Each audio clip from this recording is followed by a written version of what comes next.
இந்த கூட்டணி அந்த கூட்டணிலாம் சேர போறாரு, என்னதான் இந்த விஜயை பண்ணலாம் அப்படின்னு நினைக்கும் போதுதான்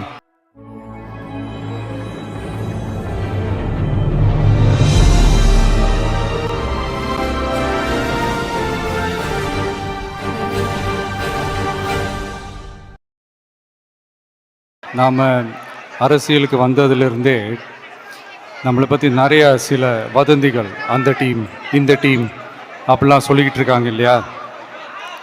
ஆனால் இவர் எந்த டீமும் கிடையாது, மக்களுடைய டீம், பீப்புள்ஸ் டீம் அப்படின்னு எல்லாருக்கும் தெரிஞ்சதுக்கப்புறம் வேற என்ன அவதூறு பரப்பலாம் இவர் மேலே அப்படின்ட்டு ட்ரை பண்ணி எல்லாமே அவங்களுக்கு ஒர்க் அவுட் ஆகலை.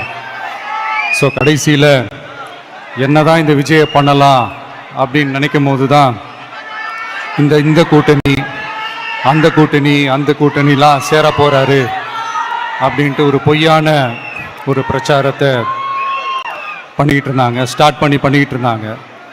இந்த நியூஸ் எல்லாம் கேட்டு நீங்கள் கொஞ்சம் கன்ஃபியூஸ் ஆகிருப்பீங்க. அதனால் இங்கே மறுபடியும் ஓப்பனாக தெளிவாக ஒரு விஷயத்தை நான் சொல்கிறேன். நாங்கள் எப்பவுமே மதச்சார்பற்ற கொள்கைன்றதில், அந்த ஸ்டாண்ட்லேயோ, மதச்சார்பற்ற சமூக நீதின்ற அந்த நிலைப்பாட்டிலையோ எப்பவுமே சமரசம் வச்சுக்கவே மாட்டோம். நம்மளுடைய தலைமையில தான் ஆட்சி அப்படின்றதுல எப்பவுமே உறுதியாக இருக்கிறோம்.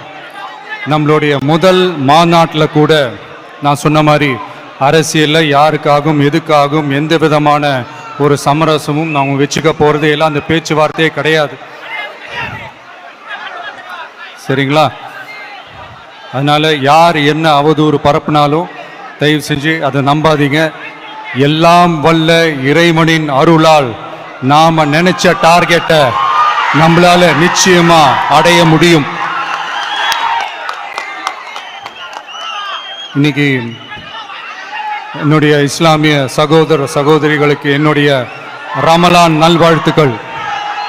கான்ஃபிடென்ட்டா இருங்க, நல்லதே நடக்கும், வெற்றி நிச்சயம்.